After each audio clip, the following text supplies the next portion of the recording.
Selamat pagi saudara-saudari semua, dimanapun kalian berada. Hari ini kita merenungkan kitab Amsal pasal 29 yang disampaikan oleh Pastor Jason. Amsal memberi kita pada hikmat.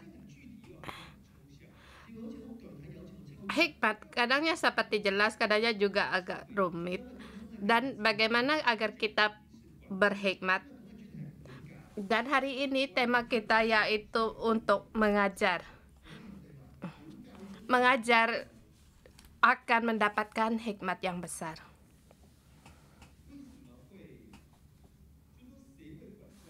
Siapa yang akan mengajar kita? Yang di atas kita, bukan? Otoritas kita, pemimpin kita, guru kita, orang tua kita. Kalau mereka merasa kamu melakukan sesuatu melewati batas, mereka akan mengajarmu. Itu sesungguhnya adalah perlindungan. Kalau kita tidak terima untuk diajar, maka kita akan melewati garis dan kemudian kita akan menghadapi bahaya. Jadi dalam mengajar itu harus ada hikmat, dan juga mengajar itu harus dibagi dua bagian. Yang pertama, kita harus untuk mau diajar karena orang akan mengajar kita. Dan di bawah kita juga ada orang lain. Kita punya anak, kita punya murid, dan juga kita punya orang bawahan kita. Kalau kita tidak mengajar pun akan timbul masalah. Bahkan akan menimbulkan masalah pada sendiri dan juga akan memalukan diri. Jadi dalam mengajar ada hikmat yang besar. Ayat 1 sampai dengan 6. Hikmat adalah menerima pengajaran. Ayat pertama, siapa bersih tegang leher walaupun telah mendapatkan teguran, akan sekonyong-konyong diremukkan tanpa dapat dipulihkan lagi. Kita manusia akan berbuat salah.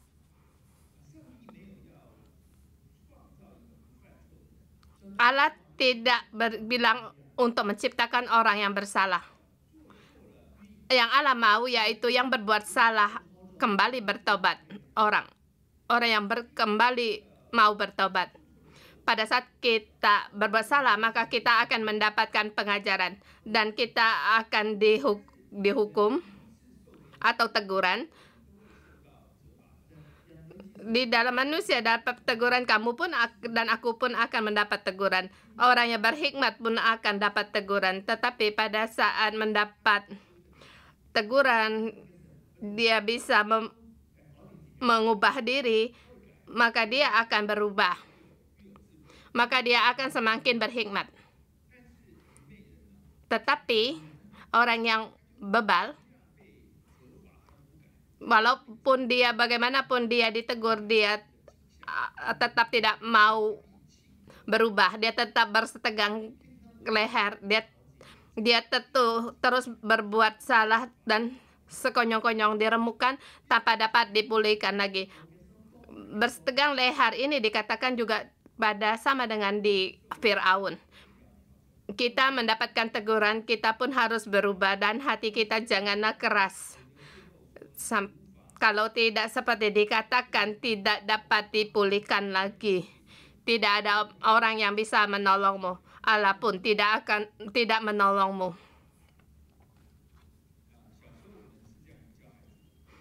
Waktu kecil kita pun demikian mengajar anak-anak. Kita berkata kepada anak-anak, yang aku katakan kepadamu, kamu harus dengar. Kalau kamu tidak mendengar, maka akan marah. Dimarah, tidak mau dengar, maka akan dipukul. Terlebih dahulu berbicara, kemudian ditegur, kemudian dimarah, kemudian dipukul. Kita tidak bilang mau marah atau memukulmu, tetapi kamu dimarah, tidak mau dengar, maka akan dipukul. Sampai akhirnya seperti tidak mau mendengar hamba, maka akan kalau kita tidak di situ, siapa yang akan melindungi anak-anak kita? Yaitu para pembantu. Sampai kalau pembantu pun tidak mau mendengar, maka dia sangatlah parah melewati garis. Kita pun tidak bisa menolong dia. Dan kita berkata dia tidak mau mendengar, maka kita bisa mengambil keputusan. Sebab masalah itu bisa mempengaruhi keselamatan. Karena garis ini dipegang oleh orang tua kita. Kalau kita tidak di situ, anak kita tidak mau mendengar pembantu kita, itu sangatlah parah.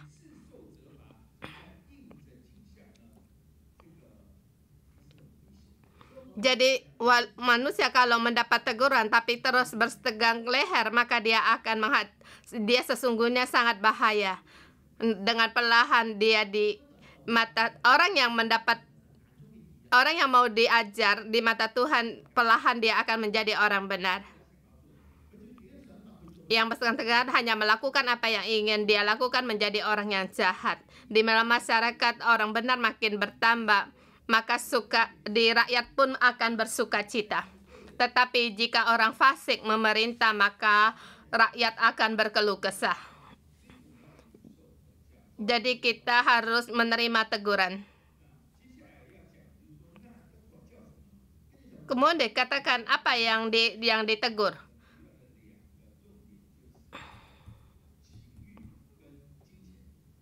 Di atas intinya dikatakan oleh di sini hawa nafsu dan soal uang. Ayat 3 sampai dengan 6. Teguran yang utama yaitu terhadap hawa nafsu dan harta kekayaan. Di ayat ketiga, orang yang mencintai hikmat menggembirakan ayahnya, tetapi siapa yang bergaul dengan pelacur memboroskan hartanya. Jadi kita sebagai orang tua mengajar anak kita, 2 poin harus diperhatikan. Dia menerima teguran, ajaran dia akan berhikmat, kamu akan gembira. Tetapi pada saat dia tidak mau mendengar, terlebih lagi dalam soal penggunaan uang dan hawa nafsu, kamu akan memalukanmu. Bukan anak kecil di ini harus diajar, sama juga dengan orang dewasa pun harus diajar, sama juga dengan seorang raja. Jadi di ayat keempat dikatakan dengan keadilan seorang raja menegakkan negerinya, tetapi orang yang memungut banyak pajak meruntuhkannya.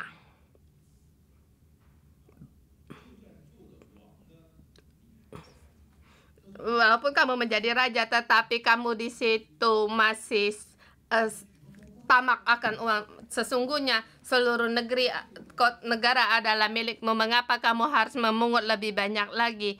Jadi akan menjadikan negaramu akan runtuh. Anak kecil harus diajar, raja pun harus diajar, orang dewasa pun harus menerima ajaran. Ayat kelima, orang yang menjilat sesamanya membentang jerat di depan kakinya. Mengapa kita bisa menjilat sesama?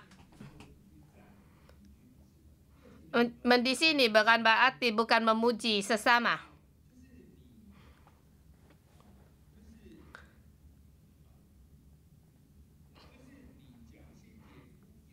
Tetapi di situ dengan berkata-kata yang manis untuk memuji dia dengan tujuan mendapat keuntungan darinya, maka kamu memuji dia, kamu menginginkan miliknya. Sesungguhnya sama dengan juga membentang jerat di depan kaki. Maka dikatakan orang yang jahat terjerat oleh pelanggarannya, tetapi orang yang benar akan bersorak dan bersuka cita. maka kita harus menerima ajaran, baik itu dalam hawa nafsu maupun soal harta. Setelah diajar, maka akan timbul hikmat. Apakah kamu orang yang berhikmat? Bagaimana saya melihat kamu orang yang berhikmat? Bukan dengan dalam satu masalah punya pandangan, tetapi di Amsal dikatakan hikmat. Dia akan menanggapi dalam hubungan. Ayat 7 sampai dengan 11. Reaksi hikmat dalam hubungan. Hubungan itu ada arah. Pertama, apakah kamu orang yang peduli orang yang lemah?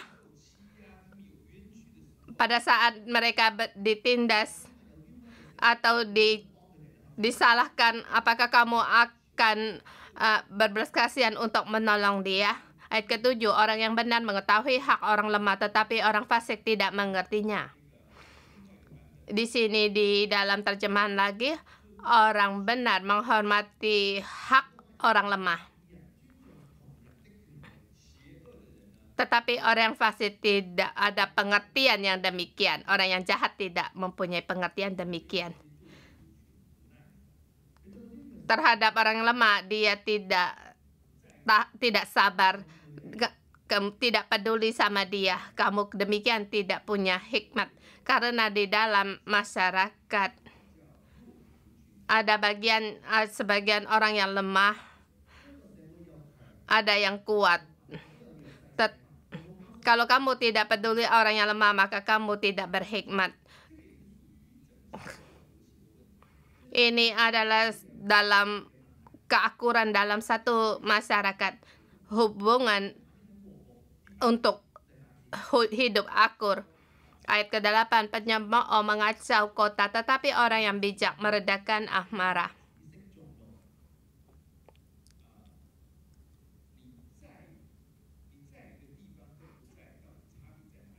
Kamu di satu tempat itu atau tidak di satu tempat, apa perbedaannya? Tempat itu karena kamu di situ, apakah masih akan menambah gosip? Atau karena kamu di situ menjadikan sesama lebih akur, lebih damai? Itu akan memutuskan kita, apakah kita menjadi orang yang bijak atau orang yang fasik atau orang yang bebal. Orang yang hikmat, tempat di mana dia berada, di situ ada damai. Tetapi orang bijak juga punya batasan. Orang bijak dalam hal yang terbatas, dia juga tambah berhikmat. Ayat ke-9, jika orang bijak berperkara dengan orang bodoh ini mengamuk dengan tertawa, sehingga tidak ada ketenangan. Maka disenakan orang benar atau orang bijak di sini meredahkan amarah. Orang bijak meredakan amarah, tetapi orang bodoh tidak berdaya. Dia tidak bisa melakukan ini, tapi dia tahu akan keterbatasan sendiri. Jadi terhadap orang yang bodoh ini tidak berdaya, walaupun dia orang yang damai, tetapi urapannya sampai hanya di batas di situ. Kemudian orang yang bijak juga akan menghadapi atau pergumulan, seperti orang yang haus akan darah membenci orang saleh, tetapi orang yang jujur mencari keselamatannya. Walaupun orang bijak itu pembawa damai, tetapi ada satu tempat dia tidak bisa untuk ada sentuhan dengan dia. Terhadap gosip tentang orang bodoh, janganlah diperdulikan. Terhadap orang yang haus akan penumpahan darah, kamu harus menjaga jarak karena dia mau nyawamu. Bukan dimanapun kamu sebagai yang paling perkasa, tidak demikian. Kita adalah yang sejajar. Kalau yang bisa kita selesaikan, kita selesaikan. Kalau yang tidak bisa, kita pun harus pergi dari situ. Maaf. Ayat 11, orang bebal melampiaskan seluruh amarahnya, tetapi orang bijak akhirnya meredakannya. Hikmat juga akan timbul dalam amarah, ada perasaan. Apakah kamu suka marah? Maka kalau demikian kamu juga orang yang tidak berhikmat. Mungkin kamu melakukan 100 yang baik, tetapi kamu sekali marah, amarahmu meluap, maka susah payahmu 100 kali itu sia-sia.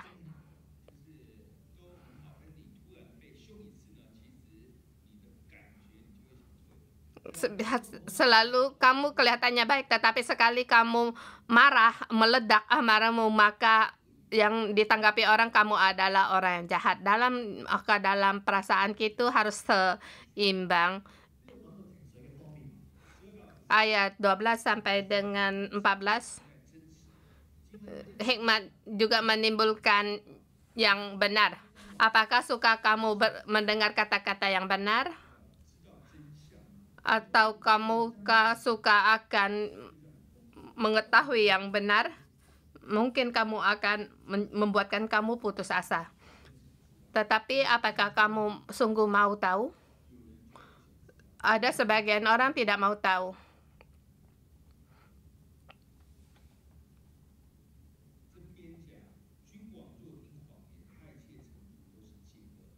Maka seperti dikatakan, kalau pemerintah mendengar kebohongan, semua pegawainya menjadi fasik. Karena dia tidak mau mendengar yang benar, maka dia berkata-kata yang bohong untuk mendapat perhatiannya. Maka janganlah selalu untuk mendengar berita yang baik.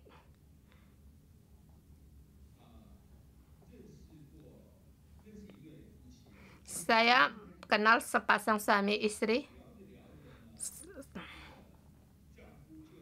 berbicara, suaminya ingin mengaku dosa soal hubungannya yang gelap dulu. Istrinya kemudian berkata, berhenti, saya tidak mau mendengar hal-halmu, saya tidak mau tahu, jangan beritahu aku. Maka suaminya bisa lega.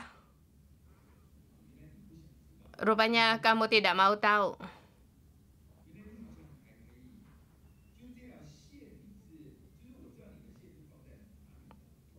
Saya tahu garis taruh di sampai di mana, dan suaminya apakah dia nantinya akan langsung menjadi yang normal? Tidak mungkin. Tidak mungkin. Dia harus tahu yang sesungguhnya. Menghadapi yang kebenaran, maka kamu baru bisa menyelesaikan. Kalau kamu tidak mau tahu yang kenyataannya, yang akhirnya kamu juga harus tahu kenyataannya apa itu. Karena hal-hal ini akan menambah semakin merusak dan semakin serius. Kalau perkara tidak diselesaikan seketika, dia tidak akan seketika lenyap. Masalah akan timbul, akan semakin meluas, semakin memburuk, sampai kalau kamu tidak mau mengatakannya, kamu pun tidak bisa. Jadi di sini orang yang hikmat suka yang dia gemari atau yang kebenaran atau yang nyata. Kalau dikatakan di sini pemerintah tidak ada hubungan dengan saya, di ayat 13, maka di ayat ke-13 dikatakan si miskin dan si penindas bertemu dan Tuhan membuat mata keduanya itu bersinar. Maka semua orang punya peringatan dari Tuhan. Kalau asal kamu mau tahu, maka Tuhan akan memberitahu. Raja yang menghakimi orang yang lemah dan adil, tahtanya tetap kokoh untuk selama-lamanya. Kalau kita melihat di televisi, yang melawan para raja akan dihukum pacung, dulu tidak mengerti apa artinya. Demikian kamu mau kepala orang, maka sangat menakutkan. Rupanya seorang raja harus tahu yang benar, yang nyata, dengan adil. Kalau kamu menyembunyi yang kebenarannya, akan timbul kejahatan. Jadi saya mendorong setiap kita harus tahu kenyataannya, dan kita harus yang tahu sesungguhnya, sebab Allah sungguh yang nyata dan benar. Dia juga ingin kita pun demikian. Ayat 15 sampai dengan 16. Di sini dikatakan hikmat mendatangkan ajaran. Di depan dikatakan kita harus menerima ajaran, dan di sini dikatakan kita orang yang sebagai pemimpin kita harus mengajar. Maka saat kamu mengajar, yang milikmu mereka pun memiliki hikmat. Dikatakan di ayat 15, tongkat dan teguran mendapatkan hikmat, tetapi anak yang dibiarkan memalukan ibunya.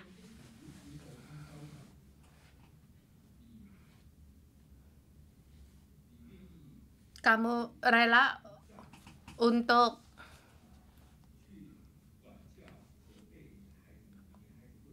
mengajar, menegur anakmu, maka anakmu akan punya hikmat. Kalau kamu membiarkannya, suatu hari kamu akan menyesal. Di sini saya perlu kata lebih jelas lagi.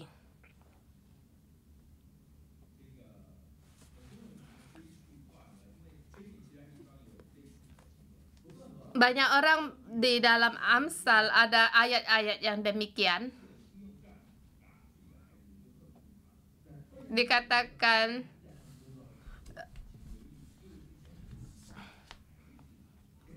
kalau kamu tidak menunggalkan tongkat, sepertinya kamu tidak suka pada dia. Dikatakan di sini anakmu bukan cucumu, atau seperti nenek kakek yang mengajar anakmu, maka akan menimbulkan hal-hal yang rumit.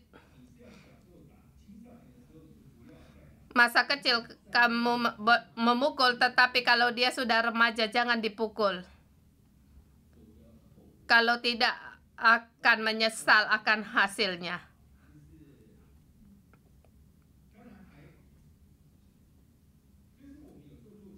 Ada kalanya kita sebagai orang tua, karena hal-hal yang kecil, memukul anak-anak itu hal yang tidak baik. Tetapi kalau di masa remaja yang melakukan hal-hal yang tidak dan juga melanggar hal-hal di masyarakat, maka kamu harus kalau perlu kamu juga belum memukulnya. Tetapi ada kalanya anak-anak hanya bersabar, kamu merasa kamu punya otoritas. Tapi kalau kamu memukul, hasilnya kamu akan tahu bertahun-tahun akan baru selesai menyelesaikannya. Tetapi kalau kamu tidak pernah memukul anak pun akan timbul masalah. Di ayat 16 dikatakan, jika orang yang fasik bertambah pula pelanggaran, tetapi orang benar akan melihat keruntuhan mereka. Kamu tidak memukul anak, maka anakmu akan menjadi orang yang fasik, orang yang jahat. Kemudian dia akan melakukan pelanggaran, akan bertambah, dia akan terjatuh. Siapa yang menjatuhkan dia? Yaitu Allah. Orang tua tidak sanggup mengajar dia, maka Allah yang mengajar dia. Jadi kita perlu ada orang tua yang mengajar kita, dan juga perlu Allah yang mengajar kita. Kalau orang tua tidak bisa mendidik kita, maka Allah akan mendidik kita. Tetapi yang yang mau dididik, dia akan menjadi orang yang benar dan melihat keruntuhan orang yang fasik. Kemudian ayat 17 dikatakan, didiklah anakmu, maka ia akan memberikan ketenteraman padamu dan mendatangkan sukacita padamu. Jadi, kita perlu untuk mendidik anak kita. Maka di dalam hati kita akan mendapatkan ketenteraman. Kalau tidak, setiap hari kita akan khawatir dan menyesal. Ayat 18, ayat 19, dengan kata-kata seorang saja hamba tidak dapat diajari, sebab walaupun ia mengerti namun ia tidak mengindahkan. Maka seorang hamba pun perlu untuk diajar atau dididik. 20, kalau kau lihat orang yang cepat dengan kata-katanya, harapan lebih banyak bagi orang bebal dan daripada orang itu. Seorang hamba perlu diajar. Seperti dikatakan, siapa memanja hambanya sejak muda, akhirnya ia menjadi dia keras kepala. Di sini dikatakan dia akan menjadi anakmu dalam terjemahan yang lain. Tetapi dia punya terjemahan yang lain. Dia akan menyakitkan hatimu. Bagi orang Hong Kong, ini ada kesempatan untuk latihan, yaitu sebagai majikan dengan pembantunya. Kita harus mengasihi, tetapi harus ada garis. Jadi yang kita perlu untuk mendidik, kita harus mengambil otoritas untuk mendidik. Seperti kita di rumah, pembantu Filipina juga demikian. Kalau melakukan kesalahan yang kami bisa terima, tetapi kalau sudah kalau mangkok pecah, ya sudah, makanan pun bisa dimakan, dan barang-barang di kulkas pun bisa dimakan. Tetapi kalau aku menemukan kamu berbohong, maka itu saya tidak bisa terima. Kalau ketahuan berbohong, saya tidak bisa terima. Jadi harus ada garis. Saya menemukan kalau uang di meja hilang, walaupun sedikit seberapa yang diambil, kalau ketahuan, maka saya akan bye-bye saja, tidak memakai dia. Walaupun ini tidak pernah terjadi, tetapi di sini pun kita perlu ada garis. Kalau ada makanan, kita boleh makan sharing bersama dan makan bersama. Kalau kami punya bonus, dia pun mendapat bonus, tetapi harus punya garis. Di tema yang ketiga, 22 sampai dengan 27, dikatakan penampakan dari hikmat, yaitu merendahkan diri, tidak serakah. Kita lihat bagaimana orang yang berhikmat, dia merindukan. Seperti dikatakan di ayat 22, si pemarah menimbulkan pertengkaran, orang yang lekas gusar mendapat banyak pelanggarannya. Di sini dikatakan berdamai itu sangat penting, kemudian merendahkan diri.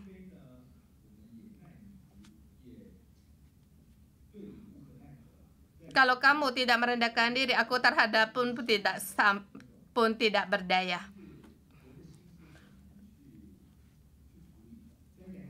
Hati orang sulit untuk diselesaikan, tetapi punya Allah, orang yang angkuh akan direndahkan oleh Allah. Allah yang akan merendahkan dia.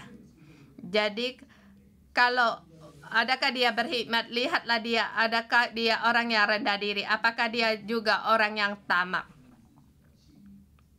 Jadi siapa yang menerima bagian dari pencuri membenci dirinya sendiri, didengarkan kutuk tetapi tidak diberitahukan.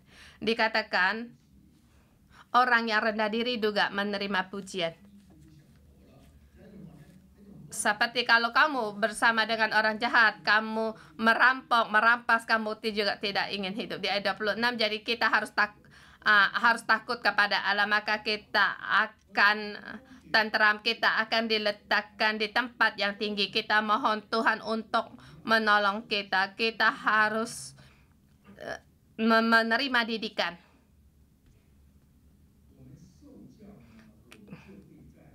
Kita menerima didikan, maka kita akan dalam garis dilindungi oleh pemimpin kita, dari orang tua melindungimu sampai di tempat kerja. Ada pemimpin kita di tempat kerja kita. Di dalam gereja kita punya ketua sel. Dia dengan pengalaman hidupnya dan pengalaman dia akan memberikan peringatan atau nasihat. Kita perlu untuk dididik, diajar. Tetapi kalau kamu tidak mau mendengar, dia pun tidak berdaya terhadapmu. Jangan merasa kalau dinasehati kamu sangat merasa luka hati, tidak perlu demikian. Tetapi di sini masih ada hukum di masyarakat. Semuanya telah kamu langgar. Kamu bersalah, maka masyarakat pun tidak bisa menangkapmu. Tetapi Allah akan datang yang turun tangan. Kalau sampai Tuhan turun tangan, itu sangatlah berat. Jadi kita harus diterima didikan. Lagi pula pada saat umur kita bertambah, kita akan juga harus mengajar, menyelesaikan orang-orang yang bermasalah dalam hawa nafsu mereka. Mereka akan kembali melanggar.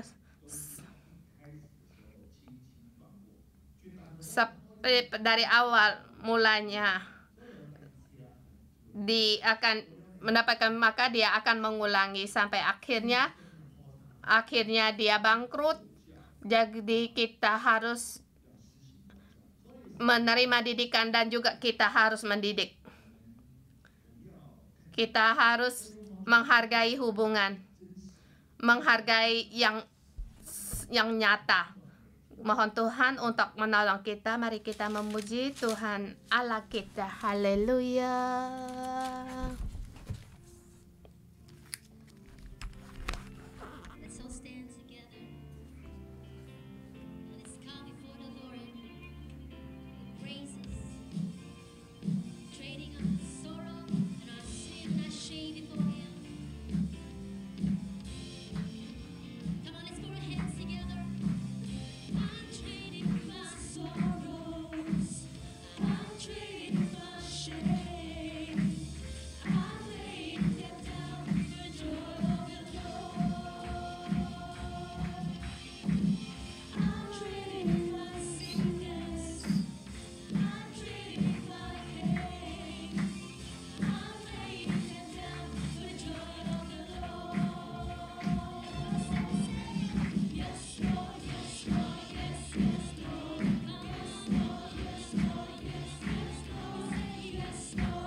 Tuhan Yesus, kami berterima kasih. Terima kasih atas kasih-Mu. Kasih setiamu telah termasuk dengan mendidik. Di Amsal ayat 29 ayat 1. Siapa bersitegang leher walaupun telah mendapat teguran. Siapa bersitegang leher walaupun telah mendapat teguran akan sekonyong-konyong diremukkan tanpa dapat dipulihkan lagi. Tuhan Yesus, kami berterima kasih Engkau mengajar kami untuk tidak bersitegang leher. Sekarang kita bisa untuk saling sharing.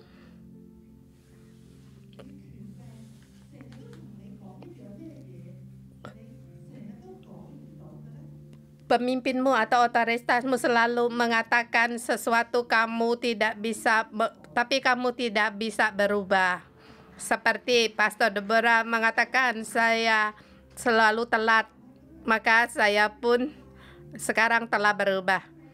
Kamu merasa tidak bisa terima, jadi kamu tidak mau mendengar, tetapi kita harus berubah. Mari kita bersama bareng, kemudian saling mendoakan.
Tuhan, kami berterima kasih. Tuhan, kami memuji Engkau. Tuhan, kami berterima kasih atas pemimpin kami selalu mengingatkan kami, mengajar kami, sehingga kami bagaimana kami untuk taat. Tetapi ada kalanya dalam keadaan pada saat kami taat kepada pemimpin kami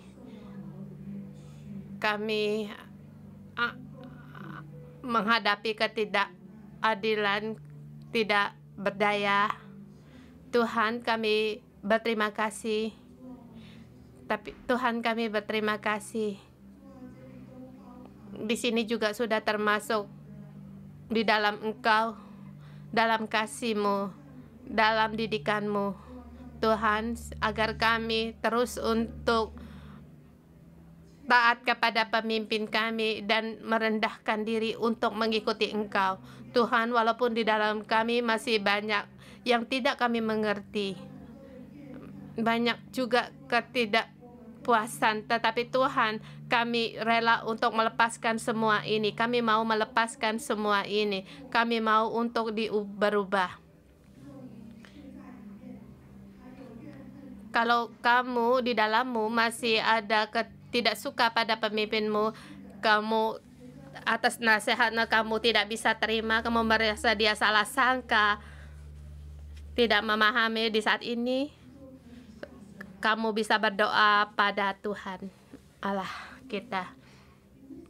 Kami merasa mengapa mengenal aku begitu banyak tetapi tidak memahami aku.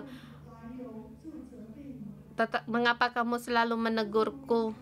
Mengapa kamu selalu berkata aku tidak benar, aku bermasalah, tetapi kamu selalu tidak menyelesaikan apa yang terjadi? Kalau ketemu dengan aku, kamu sudah langsung marah. Kalau kamu menghadapi pemimpin yang demikian, berdoalah kepada Tuhan, beritahu pada Tuhan, Tuhan, aku mau melepaskan semua ini dan mau mengampuni dan mau menerima, karena sesungguhnya ini juga mewakili kasih dari pemimpin terhadap saya. Walaupun ada kalanya dia tidak benar, dia tidak mengatakan apa alasannya,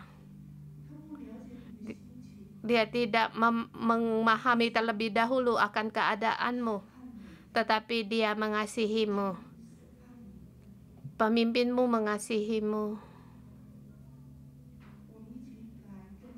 Mari bersama kita berdoa pada Tuhan, agar Tuhan menolong kita. Walaupun apa yang kamu hadapi, tapi kamu harus percaya bahwa pemimpinmu mengasihimu. Ya Tuhan, Tuhan, kami mau percaya bahwa pemimpin kami mengasihi kami dalam keadaan apapun. Kami percaya Tuhan ada kehendak indah-Mu di dalamnya. Tuhan, kami serahkan pemimpin kami dan kami dalam kami. Tuhan, mohon Engkau untuk menolong kami. Pada saat pemimpin kami dengan satu kata maka hati kami disakiti atau merasa disusahkan. Tuhan, dalam hidup kami seperti tidak berdaya untuk menerima didikan atau teguran orang.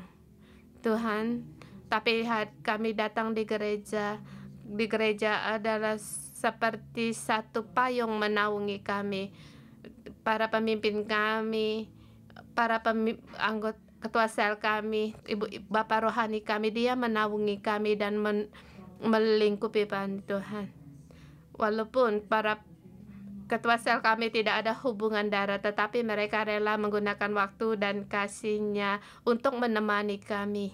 Tuhan, di dalam rumah tangga pun, orang tua kami pun tidak bisa untuk menemani kami dan menghibur kami, menemani kami dan mengajar kami. Tetapi Tuhan, ketua sel kami di dalam Engkau, dengan kebenaran, dengan kasih melingkupi kami, menaungi kami. Tuhan, mohon Engkau mengambil kelemahan dalam hati kami, dari yang menyakiti dari keluarga kami. Tuhan, kami tidak lagi takut untuk mendapat teguran atau disahati. Di dunia ini Tuhan, ada Engkau yang menemani kami seperti pemimpin yang datang memberikan kata-kata kebenaran, dan dalam kebenaran setelah diajar semuanya itu ada faedahnya untuk hidup kami. Tuhan, kami berterima kasih. Saya juga wakil dari setiap anggota sel. Kami mau menerima lindungan dari gereja dan juga ketua sel. Tuhan, kami rela di mata-Mu kami sungguh-sungguh menjadi anak-anak yang benar. Tuhan, kami memuji Engkau. Tuhan, Engkau berkata orang yang berhikmat harus menerima teguran. Tuhan, lewat firman-Mu Tuhan, hari ini Engkau membenarkan hati kami dan mata kami, sehingga kami Tuhan, kami pun berkata, Tuhan, kami rela, kami mau, walaupun kami masih dipengaruhi, hati kami pun keras, tapi Tuhan, kami mohon pada Engkau hari ini Tuhan, kasih-Mu memenuhi kami lebih banyak lagi memenuhi kami setiap orang, agar di dalam hati sanubari kami mengambil keputusan. Tuhan, kami mau Tuhan, karena hidup kami ada di dalam tangan-Mu. Tuhan, lingkupilah kami, agar pemimpin kami juga dalam naungan pemimpin kami, orang tua kami, agar kami ketua sel kami menaungi kami. Tuhan, kami mau, karena kami mau menjadi orang yang berhikmat. Tuhan, terima kasih Engkau ada di tengah-tengah kami.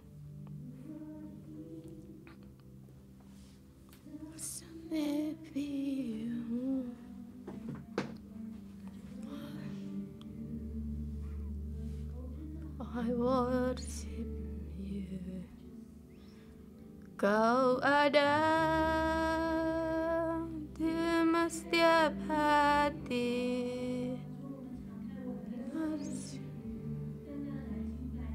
Tuhan, buka jamalah hati kami hanya untuk menyembah Engkau. Journey answer.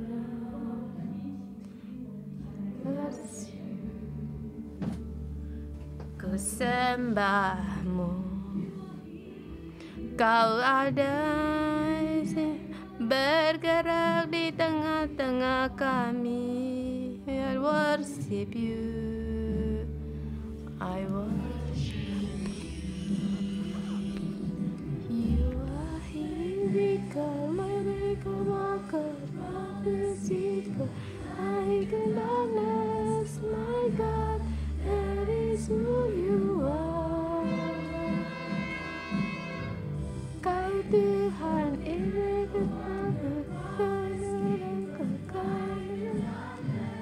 Tuhan, itulah diri-Mu.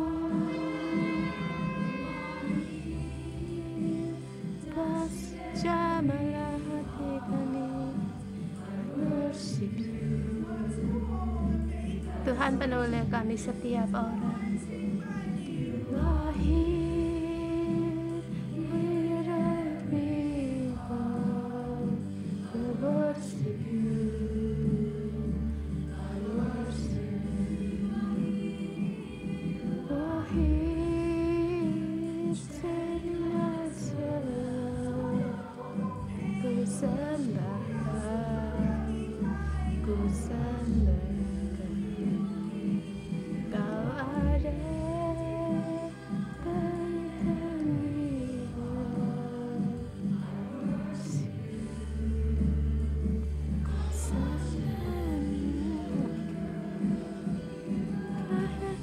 sini berjalan di tempat itu, aku simpan baik dan darkness.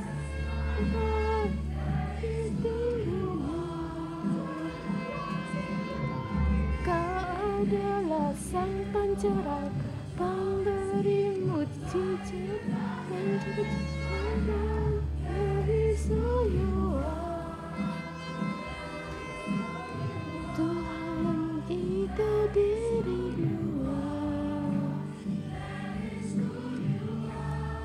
Tuhan, itulah dirimu, penjaga janji menerangi kegelapan. Tuhan, kami berterima kasih, kami membuka hati kami agar Engkau menaungi kami, agar pemimpin kami menaungi kami. Tuhan, kami pun berkati, kami juga mau menjadi orang yang penaung orang lain. Kami juga mau untuk mendidik orang lain. Dan di sini Tuhan, ada sebagian anak-anak remaja ada di gereja. Kami di sini di gereja mau melayani mereka. Dan juga ada orang tua dan juga ketua sel untuk mengundang kamu, kalau kamu orang tua atau ketua sel, untuk berdoa untuk kalian. Kita berdoa untuk para kaum remaja.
Tuhan, kami memuji Engkau. Tuhan, kami bersama dengan otoritas kami Tuhan, untuk memberkati semua kaum remaja di sini. Tuhan, kami bersyukur dan terima kasih. Tuhan, kasih-Mu menyertai mereka semua. Kami bersyukur dan berterima kasih. Dan Tuhan, Engkau menolong mereka setiap orang agar mereka punya hati untuk merendahkan diri, dan juga biarlah hidupmu untuk memuliakan Engkau. Mari kita bersama terima berkat. Aku dalam nama Tuhan Yesus memberkati semua orang, termasuk saya sendiri. Tuhan, Engkau membuka telinga kami, Tuhan, agar kami bisa mendengar dengan jelas apa yang dikatakan orang kepada kami. Tuhan, Engkau membuka hati kami agar hati kami lemah lembut, agar kami mau menolong kami menjadi orang yang mau diajar. Tuhan, Engkau memberkati kami agar kami di dalam penuh dengan hikmat, sehingga kamu suka akan kebenaran dan penuh dengan sukacita, dan juga kamu memahami hukumnya Tuhan, prinsipnya Tuhan, sehingga kamu berada di posisi yang tepat. Tuhan, dimanapun kamu berada, penuh dengan sukacita. Dalam nama Tuhan Yesus memberkatimu. Amin. Terima kasih Tuhan. Kita renungan pagi sampai di sini. Tuhan memberkati semua. Salam.